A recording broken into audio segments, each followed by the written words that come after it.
सत्ता के बारे में सोचना है जो अनादिकाल से आत्मा का अस्तित्व सनातन है। अमरकंटक में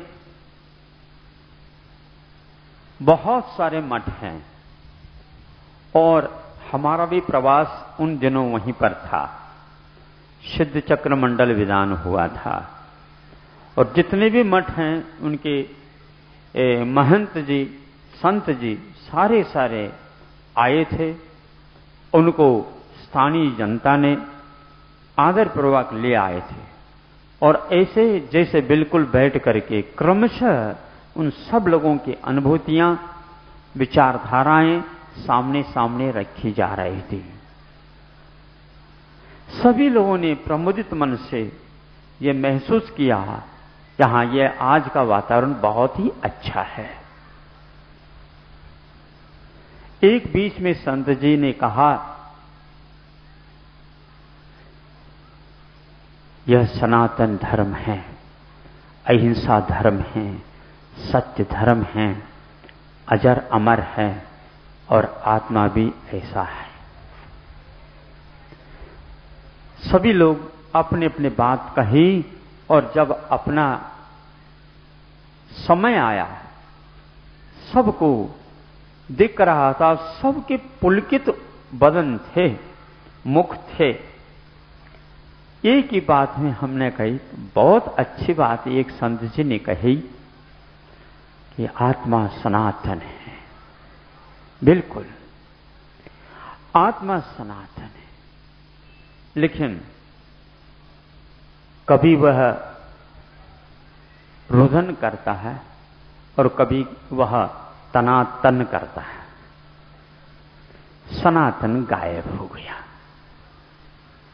सनातन तो है, लेकिन वो रो क्यों रहा है और वह घमंड क्यों रह रहा है, इस बात पर हमें ज्यादा गौर करना है।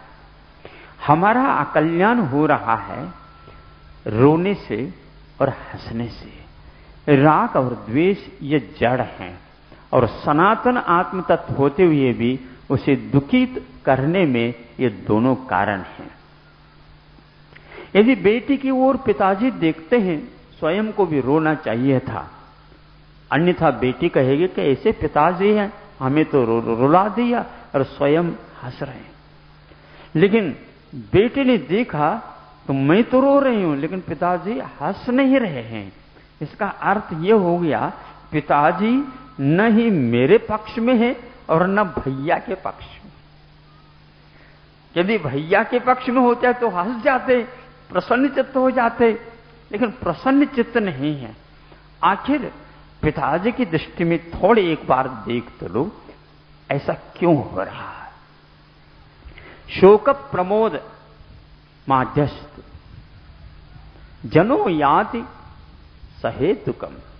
उपसंहार में स्वामी समद्र ने कहा, शोक बेटी कर रहे, प्रमोद बेटा कर रहा और माध्यस्थ भाव पिताजी के मुख पर खिला हुआ है। ऐसा क्यों हुआ? एक का व्यय हुआ, एक का उत्पाद हुआ और एक में ज्यों का त्यों ध्रुव सत्य है।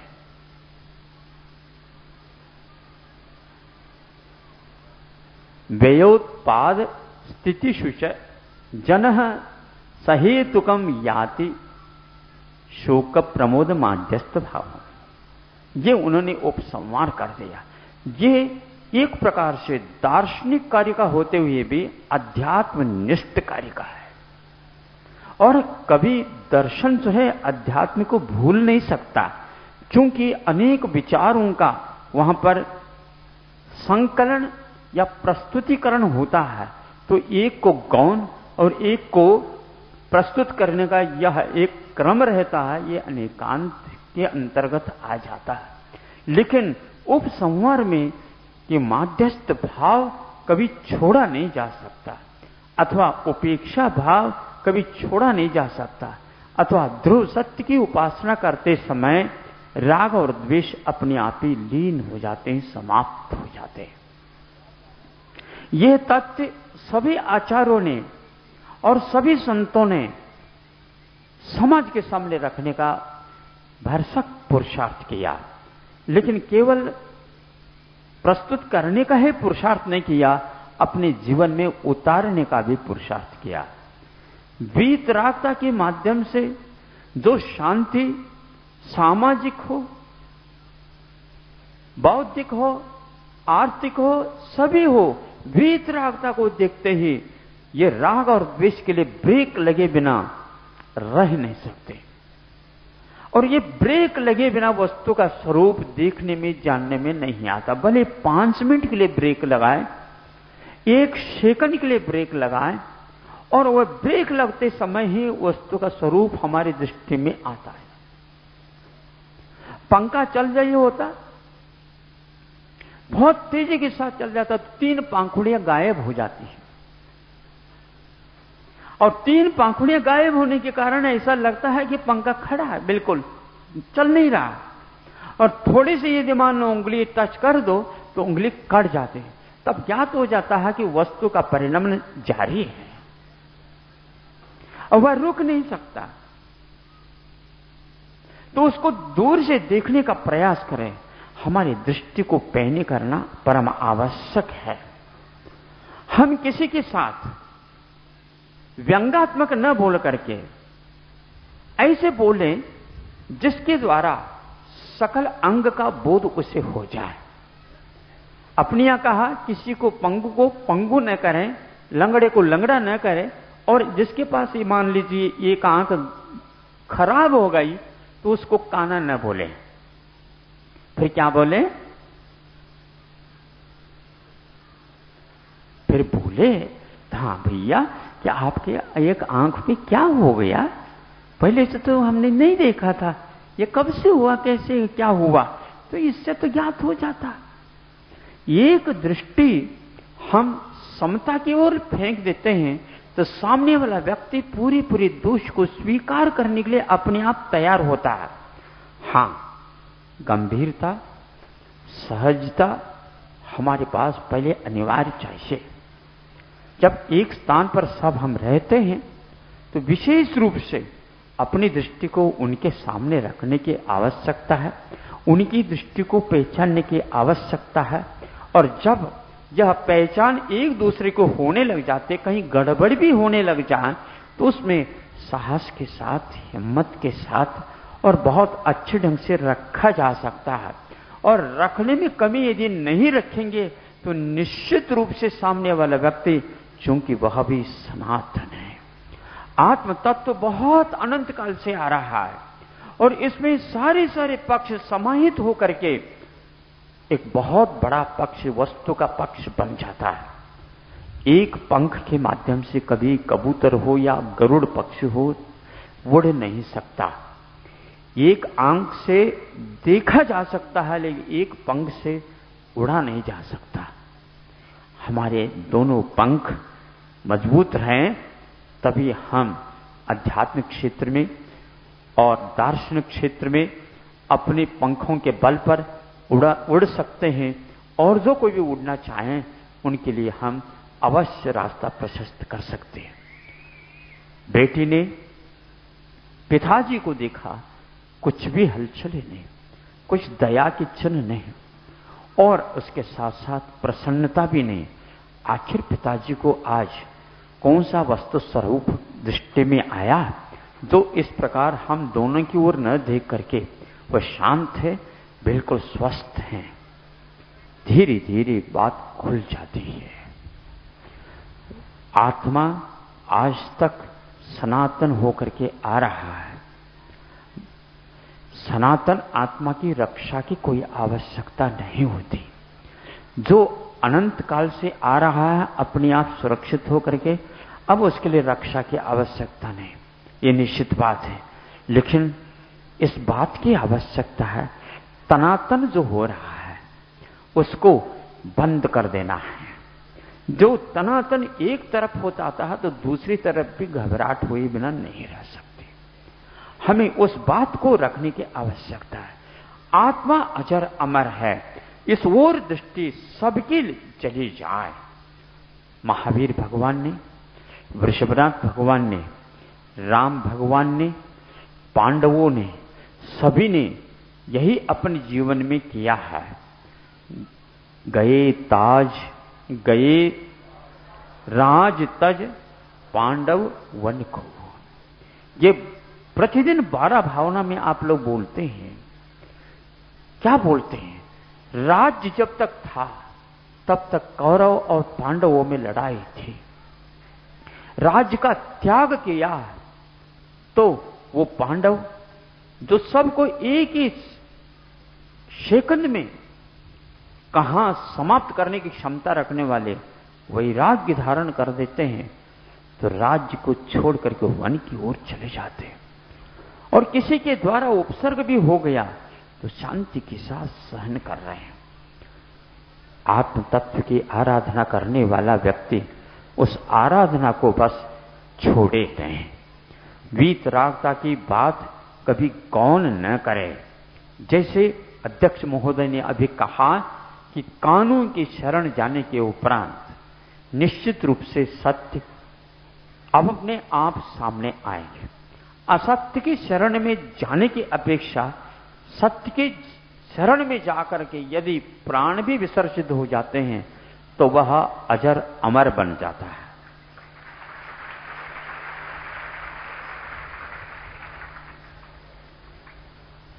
कहां क्या हो रहा है इसकी कोई आवश्यकता नहीं।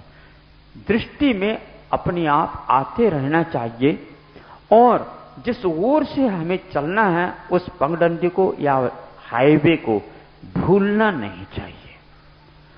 यदि हम हाईवे पर चलते रहेंगे, यदि हम पगडंडी पर भी चलते रहेंगे, कभी एक्सीडेंट नहीं होने वाला, कभी कंकर पत्थर कांटे वगैरह गड़ने वाले नहीं।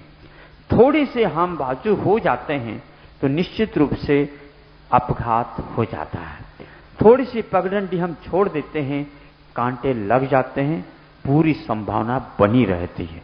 कांटे लगा करके चलने के, फिर लगड़ा करके चलने की अपेक्षा से मंद गति से, प्रशस्त चाल से, हाथी की चाल से हमें चलना है, लेकिन इधर उधर अपने आप के पैरों को नहीं ले जाना है। किसी को पैर न लगे ये सावधानी भी रखना है, लेकिन किसकी दृष्टि हम और हैं उसको अवश्य नोट करते हुए चले जाना है। प्रभु वीर भगवान को कभी याद रखते हुए भूलना नहीं चाहिए। उसमें वीर के साथ वीरत्व दिखाने की आवश्यकता नहीं है, लेकिन इसका अर्थ नहीं है कि कायर होकर के चले, नहीं। भगवान कभी कायरता भी नहीं सिखाते हैं, तो न ही वह लड़ाई भी नहीं सिखाते, किंतु वह अपने पथ पर चलते गए। माध्यस्थ भाव पिताजी का रहा। आत्मा कभी मरती नहीं, तो फिर क्या बात हो गई? कोई मारने के लिए आ जाता तो मारने तो नहीं, उसको ये समझाना है आत्मा कभी मारती नहीं और मरती नहीं। उसको दृष्टि में ले जाएंगे। अब मारने के लिए कब वह आ जाता है ये बात भी धीरे से कह देना। तब मारने के लिए आता है जब वह पर्याय दृष्टि रखता है, जब वह नश्वर तन को ही लेकर के अजर अमर बनाने की ख्वाब देखता है। मैं अमर बनूं और दूसरे को मारूं, इस सिद्धांति गड़बड़ है। मारने की बात नहीं, अजर अमर आत्मा की बात करो तो अपने आप ठीक हो जाता है। जिसकी पर्याय दृष्टि बनी हुई है वही व्यक्ति इस प्रकार की बात करता है। और यह धर्म ध्यान 100 टन सोने के बराबर माना जाता है। इसके लिए हमें क्या करना है? इसके लिए हमें क्या करना, यह करना है कि नश्वर शरीर के पीछे अपने को अविनश्वर आत्मा को भूलना नहीं है, और अविनश्वर आत्मा की आराधना करने के लिए इस शरीर को पुजारी के रूप में काम में लेना है।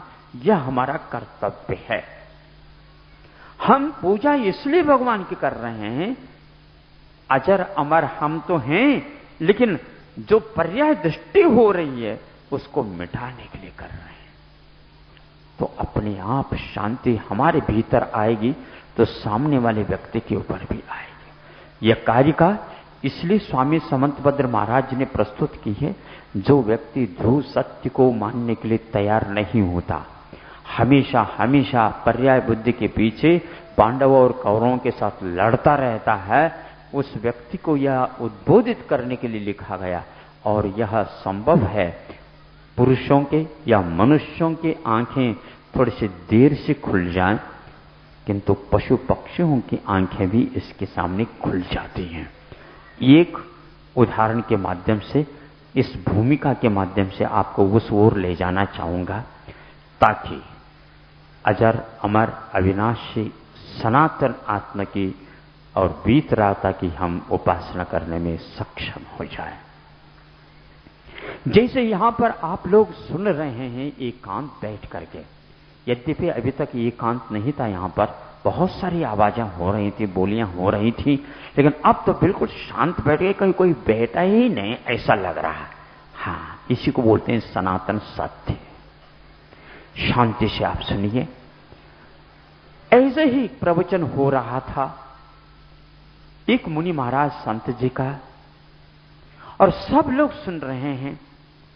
मुख्य रूप से वहां पर मनुष्यों के लिए प्रवचन दिया जा रहा था, लेकिन मुनि महाराज की दृष्टि यह नहीं थी कि यह मनुष्यों के लिए ही प्रवचन दिया जा रहा है, क्योंकि ऐलान यही किया जा रहा, आगत बंधुओं का स्वागत है। कमेटी के द्वारा तो होता ही है या होना भी चाहिए, लेकिन यहां पर कौन कौन आए हैं, कौन कौन है, ये उनकी दृष्टि में नहीं है। दो पाई के बारे में सब प्राय करके सोचा जाता है और उन्हीं का आगत स्वागत होता रहता है, लेकिन मुनि महाराज ऐसे नहीं सोचते। हमारे प्रवचन सुनने के लिए कई व्यक्ति आ सकते, जैसे बीच बीच में कहा भी जा रहा, जैन तोरों की संख्या भी यहां पर कम नहीं है, तो यहीं तक कह देते हैं, लेकिन यह नहीं कहा जाता है कि और भी यहां पर कोई आ गए होंगे या सुन रहे होंगे। मतलब वहां पर जो पंडाल में महाराज सुना रहे थे, उनकी दृष्टि सबकी ओर दी थी। और हमने इसीलिए आपके सामने ये उदाहरण रख रहा हूं कि हमें ही सुनते हैं और कोई नहीं सुनता, ऐसा नहीं समझे। और वक्ताओं का ये भी हमेशा दृष्टिकोण रहे कि हम मनुष्यों के लिए ही सुनाएं, नहीं, हम सुनाएं, कर्तव्य मान करके सुनाएं, धर्मोपदेश मान करके सुनाएं, चाहे जैन हो चाहे अजैन हो, सुनाएं, लेकिन उन पात्रों को भी दृष्टि में रखें। सुनने के श्रोतृत्व को धारण करने वाले पशु पक्षी भी हुआ करते हैं, और उनके बाजार द्वारा भी आप लोगों की आंखें खुल सकती हैं। सब लोगों ने सुन ली। आत्म तत्व ऐसा है, कभी मरता नहीं, कभी क्षतिग्रस्त होता नहीं, कभी बढ़ता नहीं, कभी घटता नहीं, उसके लिए श्वास की कोई आवश्यकता नहीं, और यह एक ओढ़ लेता है कवच, जिसको हम शरीर बोलते हैं। उस शरीर की रक्षा के लिए वह दौड़ धूप करता रहता है, उसके कारण ही अपना पेट भरना चाहता है और दूसरे के पेट पर लात मारना चाहता है। यह एक प्रकार से हिंसा की बात है। इस हिंसा से जब तक आप ऊपर नहीं उठेंगे, तब तक महावीर भगवान कौन थे, वृषभनाथ भगवान कौन थे, राम कौन थे, ये तीन काल में जानने में नहीं आ सकेगा। चाहे वो हिंदू हो, चाहे जैन हो, चाहे मुसलमान हो, चाहे कोई भी हो, किसी को भी यह ध्यान में नहीं आ सकेगा। और किसी भी संत के कारण ऐसा नहीं कहा गया कि हम तो इन्हीं के लिए उपदेश दे देते हैं या इन्हीं के लिए नहीं है। जो कोई भी आया उसके लिए उपदेश दिया गया है, और इसी प्रकार प्रभु के मुख से भी उपदेश सुनने में आया है। प्रभु के समोचरण में यह ऐसा नहीं कि कोई मनुष्य की ही कोठी बनी हुई थी, ऐसा नहीं कि वहां पर कोई जैन ही थे, ऐसा नहीं कि वहां पर कोई हिंदू ही थे, नहीं, वहां पर पशु पक्षियों के लिए भी स्थान बैठने के लिए एक कोठी बनी हुई थी। उस कोठी में व्यवस्थित जाकर के पशु पक्षी जाकर के बैठ जाते थे। आप लोगों को बीच में एक प्रसंग कह देना चाहता हूं, जहां कहीं भी प्रभु के दर्शन करने के लिए आप वेदी के सामने चले जाते हैं, वेदी में प्रभु विद्यमान है, क्योंकि जीवित प्रभु आज विद्यमान नहीं, लेकिन उन्हीं के द्वारा बताया हुआ यह स्थापित ग्रंथ है। और उस वेदी के ऊपर तो प्रभु हैं, लेकिन सर्वप्रथम दृष्टि चली जाते हैं उस वेदी के नीचे, जहां पर एक संगमरमर या कोई भी पाषाण के ऊपर एक तरफ सिंह है और एक तरफ गाय है। एक तरफ सिंह के स्तनपान कर रहा है गाय का बछड़ा, और सिंह का जो बच्चा है वह जाकर के गाय के दूध पी रहा है। ये दृश्य प्रतिदिन आप देखते हैं।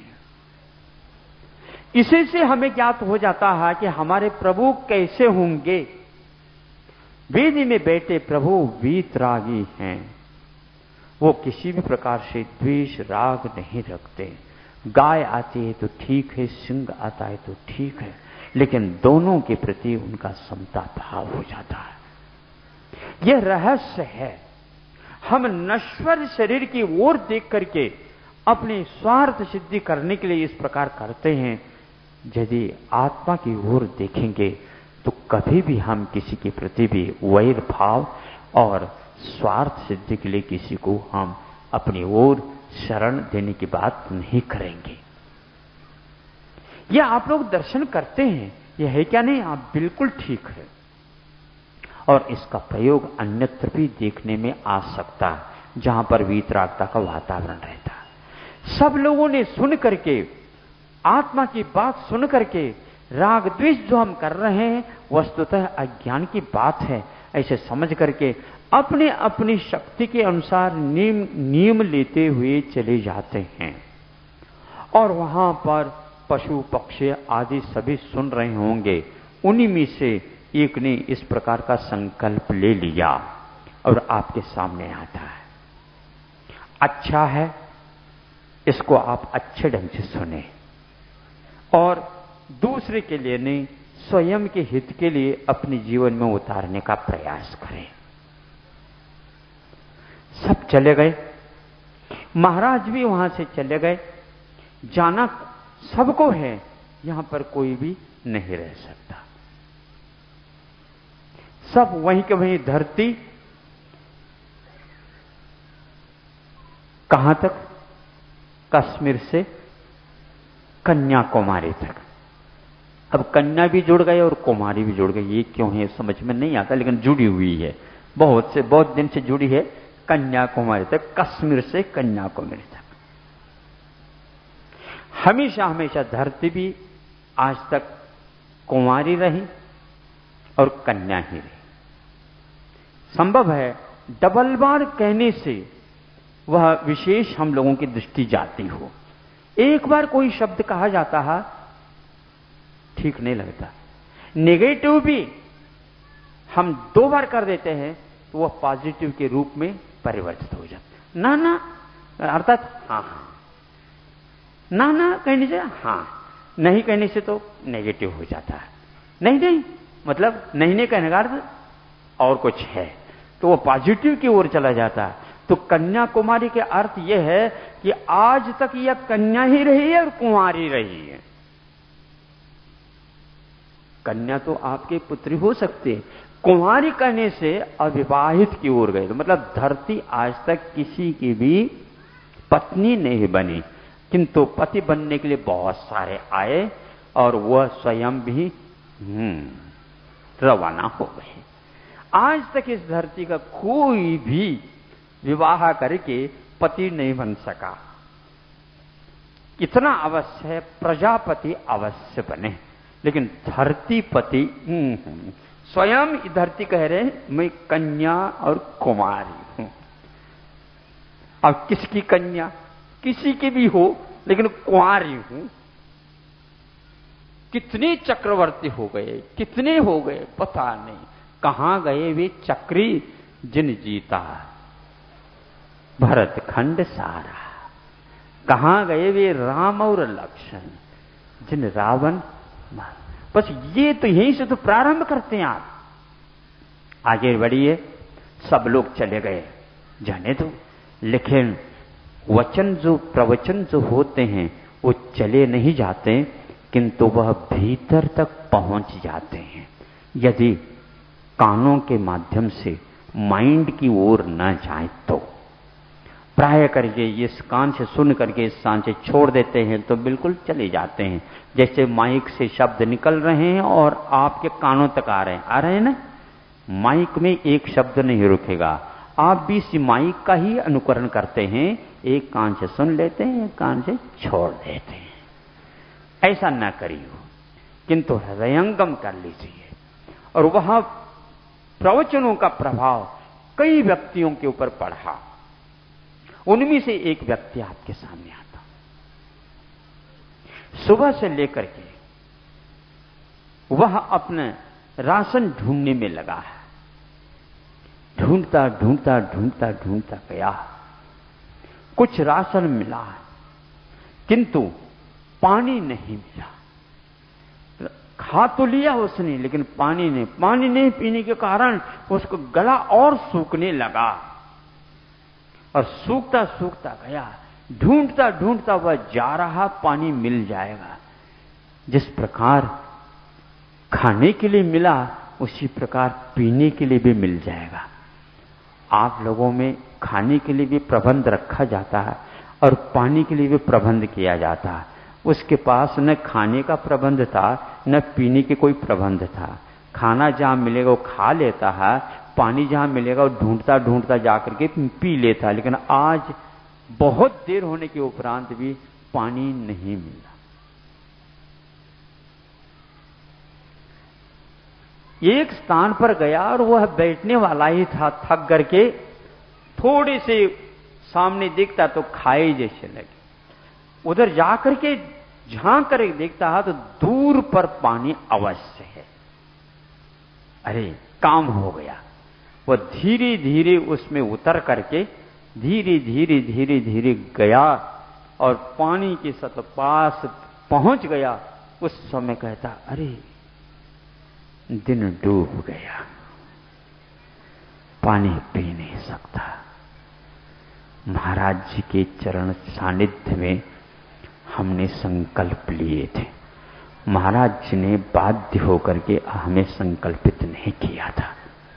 चूंकि महाराज जी ने प्रवचन दिए थे, वही शोक प्रमोद माध्यस्थ, यह शरीर के कारण ही संसारी प्राणी रोता है और प्रसन्न चित्त होता है। आत्मा अजर अमर है, उसका लाभ मुझे तभी मिलेगा। इस शरीर की सेवा मैं दिन में तो करूंगा लेकिन रात में नहीं करूंगा। रात हो गया, दिन डूब गया, इसलिए पानी नहीं पी सकता।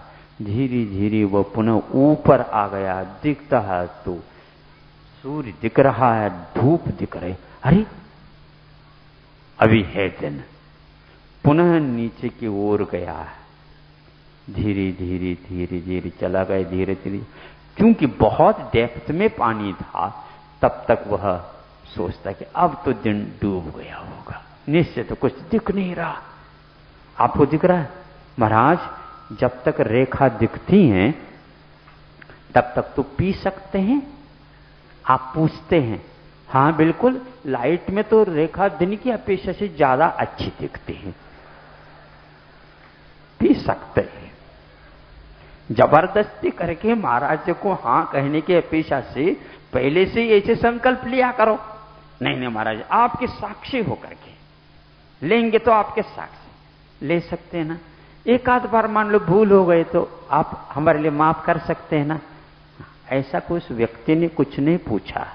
उसने इस प्रकार 2 बार आया और दोनों बार जब प्रकाश देखता है और तीसरी बार कहता, अरे भैया अभी तो प्रकाश है, चलो जाता है। 3 बार नीचे उतर करके आते, नीचे उतर आते आते उसके प्राण कंठगत हो करके बिना पानी पिए उसका मरण होता है। आप सुन रहे हैं? सुन रहे हैं? थोड़ा सा प्रबंध नहीं हो तो आंखें लाल हो जाती हमारी। ठंडा पानी नहीं मिला, वो नहीं मिला। हमने पहले कहा था बहुत भूख लगी, बहुत प्यास लगी, तुम क्या करते हो? हम कमा करके आपको ला करके दे देते हैं और आप कुछ भी नहीं कर सकते। कभी कभी भोजन करते करते गुस्सा आ जाए, मन के अनुकूल ना हो तो वह थाली फेंकी जाती है। फिकिच जाते, इसलिए मैं कह रहा हूं कि राजस्थान से भी कुछ लोग आए। मारवाड़ में फिकिच जाते ऐसा ही कहा जाता है। और वह चक्रवर्ती के चक्र की भांति जाकर के किसी को समाप्त भी कर सकता है, लेकिन क्रोध में आकर के सब कुछ होता है क्या नहीं? रसोई घर में होते हैं कि नहीं? होते हैं, ऐसे कई बार हो जाते हैं। रसोई घर में हो जाए बात अलग है, लेकिन कहीं भगवान के सामने जो पूजन की सामग्री रहते उस समय न हो, ध्यान रखो। हां, शांति रखो। अब मरण हो गया उसका, रात्रि पानी का त्याग का संकल्प था उसको। 3 बार उसने दिन का दर्शन कर लिया, लेकिन फिर भी जब पानी के पास जाता है तो बिल्कुल अंधेरा लगता, उसका मन गवाह नहीं देता। संकल्प हो तो ऐसा। कहा महाराज जी ने किसको संकल्प दिलाया था? नहीं, आप लोग सुन रहे हैं, पशु पक्षी भी सुन करके संकल्पित हो जाते हैं और अहिंसा धर्म के पालन के लिए सब कुछ काम किया जाता है।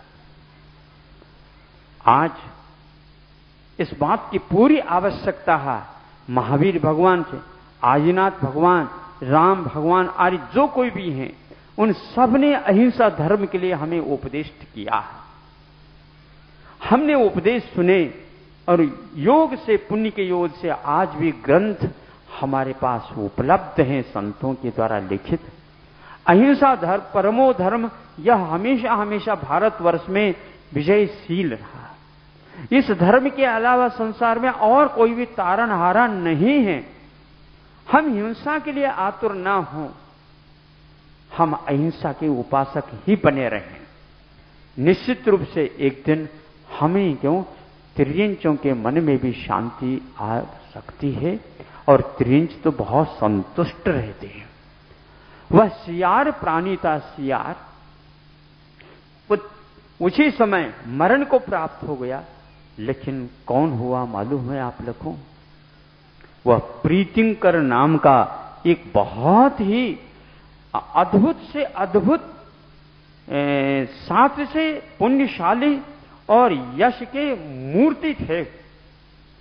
और प्रीतिंकर वरांग चरित्र में प्रीतिंकर एक कथा आती है प्रथमान योग में, आप पढ़िए, मुझे ये प्रीति बहुत लगती है। प्रीतिंकर इसलिए कहा कि जो कोई व्यक्ति उनका नाम सुन लेता तो वह उसके प्रति प्रेम उमड़ आ जाती थी। प्राणों को तो छोड़ दिया, लेकिन प्रण को नहीं छोड़ा। हम रात में खाएंगे नहीं, पिएंगे नहीं, और आप लोगों के लिए 4 प्रकार का आहार होता। उसने तो सोचा मैं कुछ भी नहीं खाऊंगा और कुछ भी नहीं पीऊंगा। हम बार बार कहने के उपरांत एक बार आपका हाथ उठता है। आज मौका है, हमारी दुकान चल जाए, ऐसी हमें बहुत आशा है। ताली बजा करके हमें संतुष्ट नहीं कर सकते आप, किंतु हाथ उठा करके कर सकते हैं।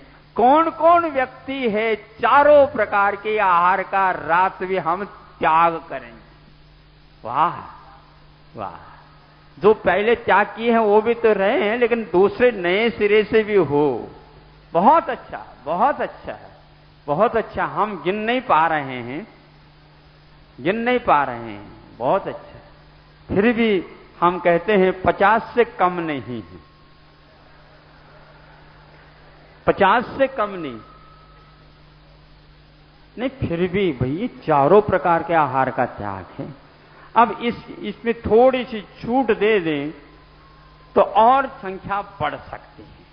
अभी हम कथा थोड़ी से आगे और बढ़ाना चाहते हैं, समय आपका और है। तो मैं ये कहना चाह रहा था कि वस्तुतः दया धर्म के क्षेत्र में यदि हम आगे कदम बढ़ाते चले जाएं और दूसरे के लिए भी प्रेरणा दो, लेकिन स्वयं आगे बढ़ते चले जाएंगे तो प्रेरित हुए बिना नहीं रह सकता। प्रवचन सुन करके मनुष्य तो चले गए, लेकिन उसके साथ साथ जो ऐसा प्राणी जो जंगल में रहने वाला और उसने भी प्रण किया और उस प्रकार निर्दोष पालन उसने किया। और आप लोगों की कथा तो सुनने में नहीं आई रत्नगण श्रावकाचार्य वगैरह में। और स्वामी समदभद्र महाराज जी ने उस दया धर्म के पालन करने में जो ऐसी कथाओं को बिल्कुल रत्नगण श्रावकाचार्य में मालिका के रूप में रखी है। सूअर की कथा भी आती है, मेंढक की कथा भी आती है, और भी कई प्रकार की कथा आ जाती हैं जो कि मनुष्य की आंखें उनको पढ़ने से खुल जाती हैं। थोड़ा भी हम धर्म का पालन करते हैं तो उसका परिणाम बहुत बड़ा मिलता है। राग द्वेष के कारण शरीर की सेवा करने में लगा हुआ यह मानव प्राणी आज क्या क्या नहीं कर रहा। इस शरीर के साथ अन्य प्राणी भी है, लेकिन जो अन्याय अत्याचार, जो पाप का अर्जन मनुष्य कर रहा है वह अन्य कोई भी प्राणी नहीं कर सकता। एक आध अपवाद छोड़ करके सिंह भी नहीं करता। सिंह क्यों? आचार्यों ने, संतों ने कहा ज्यादा पाप कर सकता है तो वह 5वें पृथ्वी नरक तक ही पहुंच सकता है। आगे के जाने की हिम्मत उसके पास है ही नहीं। कितने भी पाप करे, हमेशा वह पापाचारी होते हुए भी वह नीचे क्यों नहीं जा सकता? इस प्रकार पाप नहीं करता जिस प्रकार के अगले पृथ्वियों में जाने वाले करते हैं पाप। वो कौन है? तो मनुष्य का नंबर आ जाता है। मनुष्य ऐसा भी पाप कर सकता है जो सप्तम पृथ्वी, जिसको रव नरक बोलते हैं, वहां तक पहुंच सकता है। वह क्यों कर सकता है?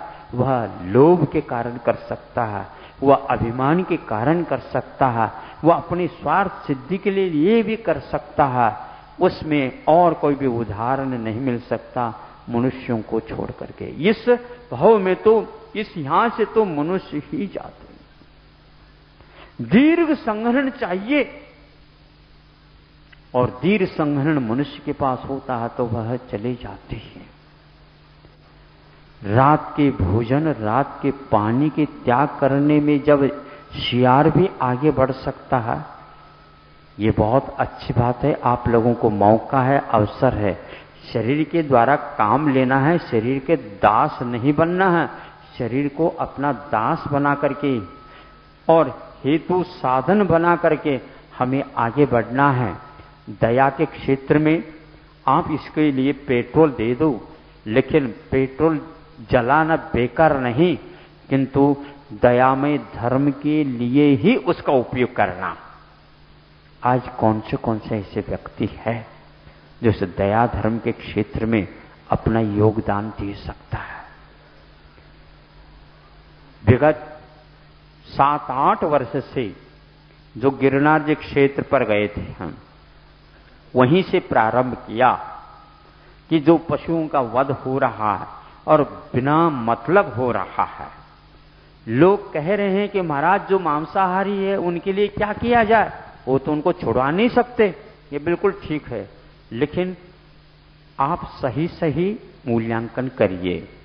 मेरा मांसाहार को जबरदस्ती छुड़ाना नहीं, लेकिन जो व्यक्ति मांस का व्यापार करना चाह रहा है और एक प्रकार से पशु का वध करना, यह हमारी परंपरा से आया है, ऐसा जो कहता है उसके लिए भारतीय आचार संहिता के अनुसार सिद्ध करना है, कभी सिद्ध नहीं हो सकेगा।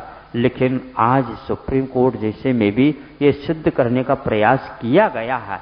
उसके मामले में सब लोग दया के उपासक मौन रहे। उसका परिणाम यह है कि आज वह विधेयक बनने जा रहा है। लेकिन आप लोगों को समझना चाहिए, यदि आपको वह बात याद है तो उसको आप विधेयक नहीं बना सकेंगे, किंतु आप लोगों का योगदान आवश्यक है, मेरे कहने मात्र से होने वाला नहीं। जैसे अभी एक पूर्व वक्ता ने कहा कि वह कानून को शरण लेकर के जाएंगे तो निश्चित रूप से आपके विजय हो सकते।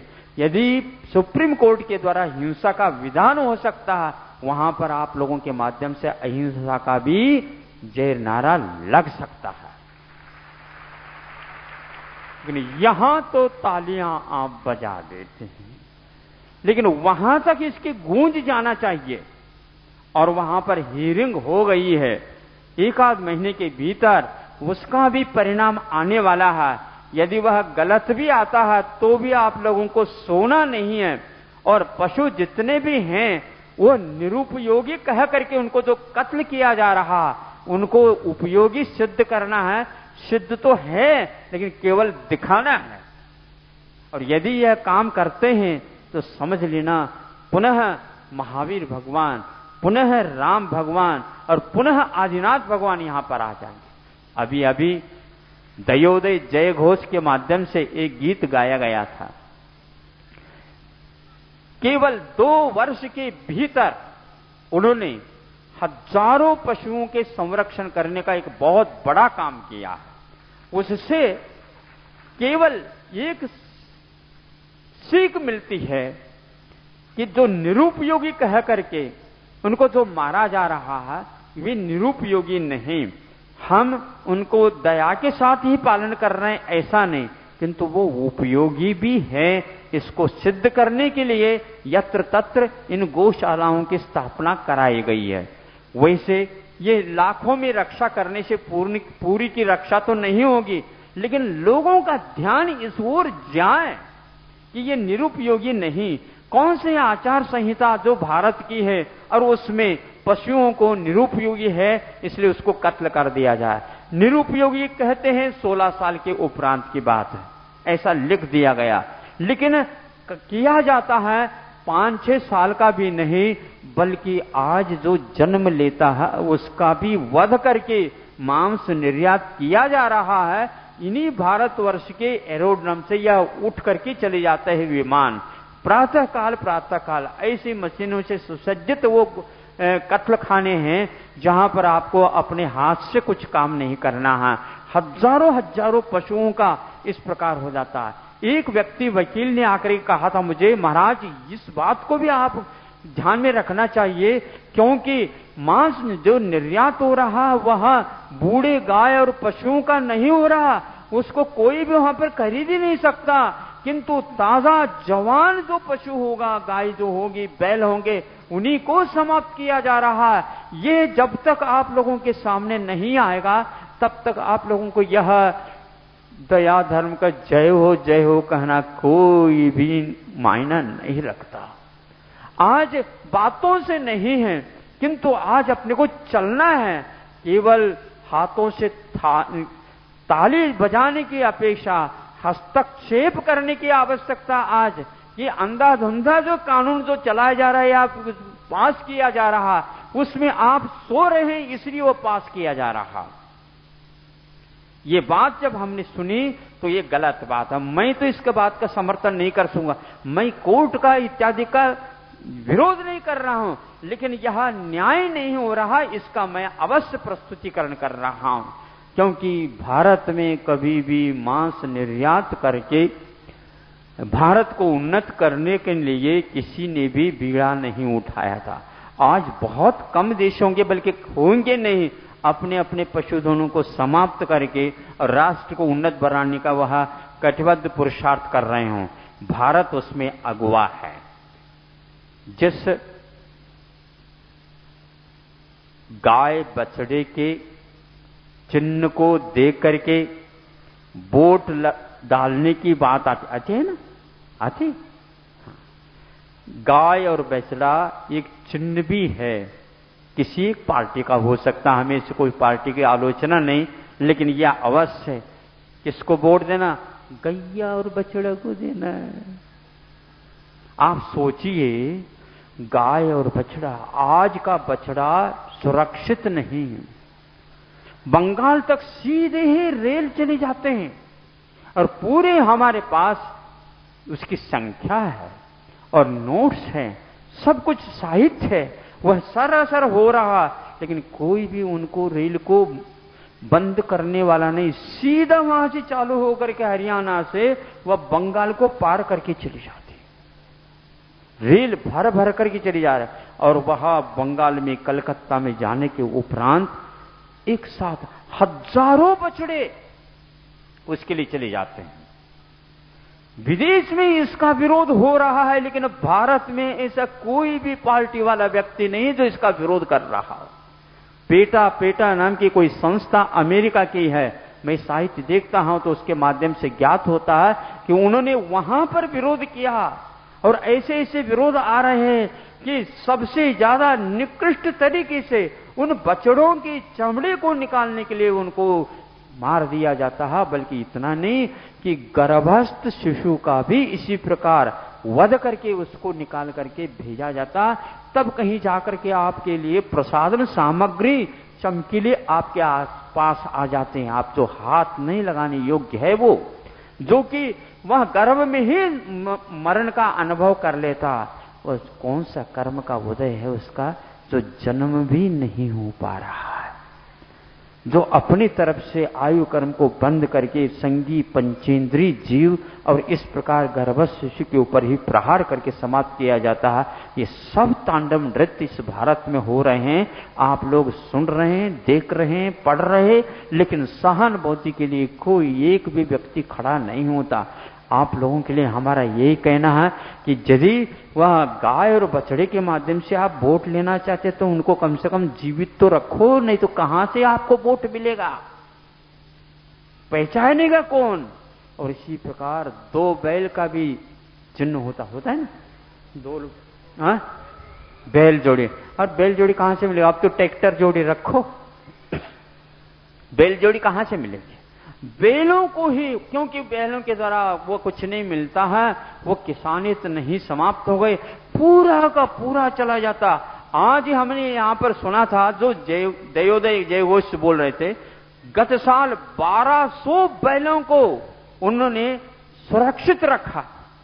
1200, एक नहीं, दो नहीं, तीन नहीं, 1200 बैल। और पहले से उनके पास 400-500 और थे कि 1500-2000 का संरक्षण कैसा किया जा सकता। लेकिन संरक्षण करके फिर बाद में जो उसका पालन कर सकता उनके लिए उन्होंने वितरित करके उनको सुरक्षित रखा, और वह आज पपोरा क्षेत्र से आया है। ऐसे यत्र तत्र इस प्रकार की जो दयोदय के माध्यम से ये जो गौशालाओं का संरक्षण किया जा रहा, इसके द्वारा अहिंसा धर्म का सबसे मूर्त रूप से सेवा हो रही है। मैं उनके लिए बहुत ही धन्यवाद देता हूं और आशीर्वाद देता हूं। इसी प्रकार के वे जयघोष करते हुए सुप्रीम कोर्ट तक पहुंच जाएं किसी भी प्रकार से, और जो अभी हियरिंग हुआ है उसमें विजय हो जाए। और उसमें उतने विजय होने मात्र से काम नहीं चलने वाला है। आप लोगों को उससे निरुपयोग जो कहा गया उसको सदुपयोग सिद्ध करने के लिए अथक परिश्रम करना होगा। और अपने पास ऐसे समर्पित व्यक्ति भी हैं जो इस दिशा में सक्रियता के साथ काम कर रहे हैं और अपने धन संपदा को भी उसमें लगा करके अपने आप को उपकृत समझ रहे हैं। महाराज, अभी तक तो हमने हिंसा के रूप में तो बहुत खर्च कर लिया विषय और कषायों में, लेकिन अहिंसा की सेवा करने के लिए आज मैं अपना धन का न्यौछावर कर रहा हूं। इसका कोई मूल्य नहीं है, क्योंकि चेतन धन की रक्षा के लिए इस जड़ धन को लगाना कोई विशेष बात नहीं है, हमारा कर्तव्य होता है। हमें बहुत दिन पहले करना चाहिए था, लेकिन नहीं कर पाए। हम लोग यदि इन लोगों की रक्षा करेंगे तो निश्चित रूप से मानव के मस्तिष्क में दया का भाव अंकुरित होगा, अनुकंपा भाव अंकुरित होगा और करुणा भाव जागृत होगी। तो एक दूसरे के लिए उपकार करो कहने की बात अपने आप ही समाप्त होगी। एक दूसरे के गले लगाओ तो एक दिन क्षमावनी बनाते उस समय लगा लेते हैं, बाकी दिन क्या महाराज, एक ही दिन तो रखा है इसलिए तो गला लगाते हैं, फिर दूसरे दिन गला घोटते हैं, यही चलता रहता। ये तो हंसने की बात नहीं, वो निश्चित है। इसलिए ऐसा नहीं, हमारा धर्म जीवित धर्म है, सक्रिय धर्म है, दयामय धर्म है। और वह दयामय धर्म इसी को बता करके नहीं किया जाता। धर्म के पालन करने के लिए एक सियार ने उस कूप में जाकर के भी पानी पीना चाहे तो पी सकता था, लेकिन नहीं, हम रात में खाएंगे नहीं और पिएंगे नहीं, ये संकल्प था। फल स्वरूप प्रीतिंकर नाम का एक महान व्यक्तित्व आपके सामने आया और जहां जहां पर जाता तो सब लोगों की प्रीति उत्पन्न हो जाती थी। उसका मूल कारण यही है कि ग्रंथकार ने कहा, पूर्व जीवन में उन्होंने जो दया का पालन किया था उसके परिणाम स्वरूप ये हुआ है।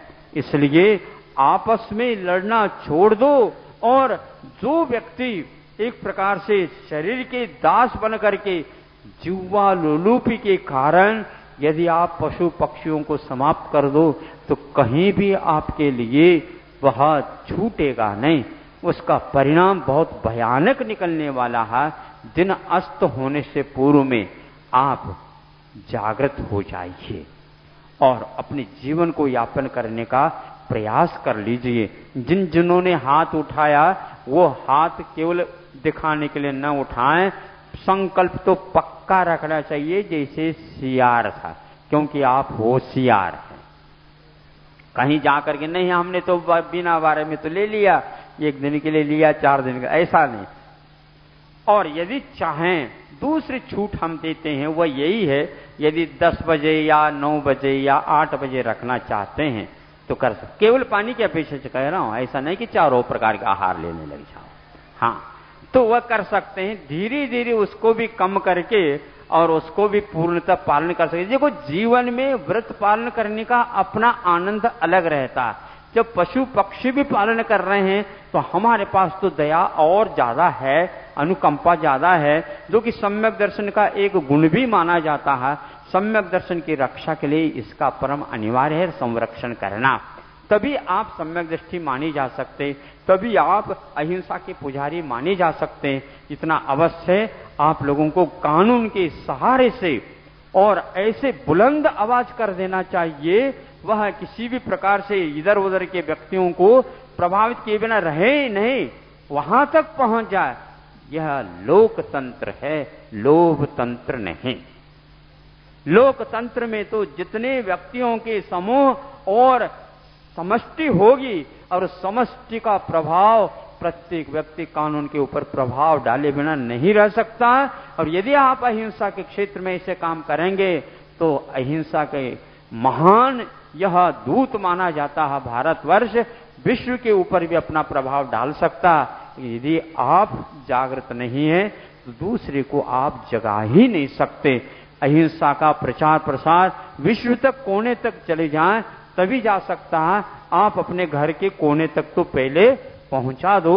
घर के कोने में यह रोना आ रहा है, विश्व के कोने तक यह आवाज कैसी आ सकती है? नहीं जा सकती है। और चली भी जाए आकाशवाणी के माध्यम से, किंतु उसका कोई प्रभाव पड़ने वाला नहीं है, क्योंकि जब तक सुनते हैं तब तक ही रह जाता। अहिंसा की क्रांति वह सुप्रीम कोर्ट में भी आना चाहिए। एक मुसलमान होकर के निरुपयोगी लिख सकते हैं और यह इस व्यक्ति, इस परंपरा का यह कार्य है, इसलिए इस कार्य को छुड़वाना नहीं चाहिए, ऐसे कह सकते हैं। तो आप अहिंसा के पुजारी होकर के वहां तक ले जा सकते हैं कि नहीं, संविधान के मुख पृष्ठ पर एक बहुत बड़ा विशाल बैल है और उसके सींग भी बहुत बड़े हैं और वह अपने आप में बहुत मोटा ताजा है। और वह आप लोगों को याद रखना चाहिए, संविधान के मुख पृष्ठ पर उसको इसलिए लिखा गया, वृषभनाथ भगवान का चिन्ह बैल है, वृषभ है, जो कि वह एक प्रकार से संविधान मुख पृष्ठ पर अंकित है। वह भी कहां से आया है? तो वह मोहनजोदड़ो में जो अवशेष मिले हैं उनमें वह चिन्ह मिला है। आप देखो, भारत की संस्कृति ट्रैक्टर से नहीं चली है, बैल और गाय गोवंश के माध्यम से चली है। यही एकमात्र आदर्श है। उस आदर्श का हनन करना ठीक नहीं माना जाता। कम से कम संविधान पुस्तिका को तो आप सुरक्षित रखो और उसमें एक एक अक्षर और एक एक चित्र सुरक्षित रखो। उसमें भी महावीर भगवान का चित्र छिपा हुआ है, आप लोगों को ध्यान रखना चाहिए। भीतर महावीर भगवान का चित्र है तो पहले सर्वप्रथम चिन्ह के रूप में मुख पृष्ठ पर वृषभनाथ भगवान का बैल चिन्ह वहां पर साबित है। उनको काटने का अधिकार किसी का भी नहीं है, किंतु पालन करने वाले प्रमादी हो गए हैं, इसलिए आज दशा बिगड़ गई है। आप लोग पालन करने में कटिबद्ध हो जाएंगे। महाराज, कई लोगों का कहना है कि मानव की रक्षा ही नहीं हो पा रही, समस्या आ रही है, और इतने बैल और गायों की रक्षा करेंगे तो उनका कैसे होगा, बहुत खर्च होगा। आप लोगों को समझना चाहिए, जिस समय स्वतंत्रता मिली भारतवर्ष की 30 या 35 करोड़, हाँ 35 करोड़ लगभग की आबादी हो सकते हैं। उस समय 30 करोड़ से भी ज्यादा पशु पक्षी या पशु थे, यह लिखा हुआ मिलता है। मतलब एक एक प्राणी के प्रति एक एक जो है पशु आता था। आज तो एक चाहिए तो अरब होना चाहिए, क्योंकि मानव यदि जी रहा तो उसके साथ साथ वह भी प्राणी है, और वह मनुष्य के साथ ही जी सकता। मनुष्य के साथ वह जिएगा तो ही मनुष्य पर्यावरण से बच सकता, दूषण से, नहीं तो नहीं, यह निश्चित है। इसलिए उसके बारे में चिंता करिए नहीं। उनके लिए चाहिए क्या? घास और पानी, और वह दोनों ऊपर से मिलने वाले। आपको दो कुछ नहीं करना है, आप केवल जो है निमित्त बन सकते हैं। यहां तक लिखा है कि पशुओं के पालन करने से वणिक वृत्ति पलती है, ऐसी जैनाचार्यों की कृतियां हैं। महापुराण में लिखा है, जैनियों को देख लेना चाहिए महापुराण में कहां लिखा है कि आदि पुराण में यानी महापुराण में जिनसेन महाराज जी ने लिखा है कि वणिक वृत्ति में पशुपालन भी एक आता है। पशुपालन करने से वणिक वृत्ति पलती है, यानी आप बनिया लोगों का जीवन चलता है। आप पालन नहीं कर रहे हैं, किंतु उनके पालन करने से अपना जीवन पलता है, ये लिखा है। इसलिए निरुपयोगी तो कभी हो ही नहीं सकता। आप लोगों को जिनवानी को सुरक्षित रख करके जिनवानी को वहां तक पहुंचाने का प्रयास करना चाहिए कि नहीं, कभी कभी पशु जो हैं भार जैसे लगते हैं। मनुष्य भार हो सकता, पशु कभी भार नहीं हो सकता। वह मरण के उपरांत भी आपको कुछ दे करके जाता, किंतु आप जीते जीते ही कुछ ले करके ही चले जाते हैं। यह बहुत दुर्भाग्य की बात है। यही शास्त्र स्वाध्याय करने से, अहिंसा की उपासना करने से हमारी नेत्र, हमारी आंखें खुलती हैं और विश्व में एक प्रकार से अहिंसा की स्थापना हो सकती है। सभी जीव सुखी रह सकते हैं केवल अहिंसा के सूत्र पर ही। इस कथा के माध्यम से आप लोगों ने बहुत शांति के साथ, बिना उठे और बिना पीछे देखे और एक ही अनिमेष जैसे देव बन करके बैठे हो, इस ढंग से बैठे आप लोगों ने श्रवण किया, इसके लिए हमारा आप लोगों से धन्यवाद है। आपने बहुत बड़ा उपकार किया, हमारे ऊपर नहीं, स्वयं के ऊपर उपकार किया। और इसको जहां जहां कहीं भी चले जाएंगे, अपने मित्र, अपने बंधु, अपने साथी संगाती उनके सामने भी रखेंगे, और उनसे भी यदि अपना हाथ जैसे उठाए थे ना, ऐसे उठा देंगे तो बहुत ही अच्छा काम होगा। एक के सामने, एक के नीचे एक रखते हैं तो दो हो जाते हैं, और बहुत देर लगता है। एक के नीचे एक के नीचे एक के नीचे रखते रखते करते 11 बार चले जाएं, तब कहीं जाकर के 11 की संख्या आए। नीचे रखने की अपेक्षा से ऐसा करो, एक के सामने एक रख दो तो क्या हो गए 11, और एक और रख दो तो कितने हो गए 111। एक एक रखते चले जाओ, एक एक संख्या बढ़ाते चले जाओ। दया के क्षेत्र में निश्चित रूप से अहिंसा का वातावरण सब जगह फैलेगा और हिंसा बिल्कुल घबराती हुई भाग जाएगी। स्वर्ग अपने आप ही उतर जाएगा। लेकिन ध्यान रखना, स्वर्ग की कभी कामना करना नहीं, क्योंकि स्वर्ग जो जाते हैं वो यहीं के लोग जाते हैं। स्वर्ग की इच्छा मत करो, क्योंकि स्वर्ग यहीं से, यहीं के संपादक रहते हैं स्वर्ग की जाने वाले। इसलिए जो अहिंसा का धारण करते हैं वही व्यक्ति ऊपर की ओर गति कर जाते हैं और देव पर्याय पाते हैं। कुछ दिन के उपरांत अहिंसा के पूर्ण यदि पालन करते हैं तो वो मुक्त भी हो जाते हैं। महावीर और राम के समान ऐसे महान आदर्श पुरुष आपके सामने हमेशा बने रहें। अहिंसा परमो धर्म की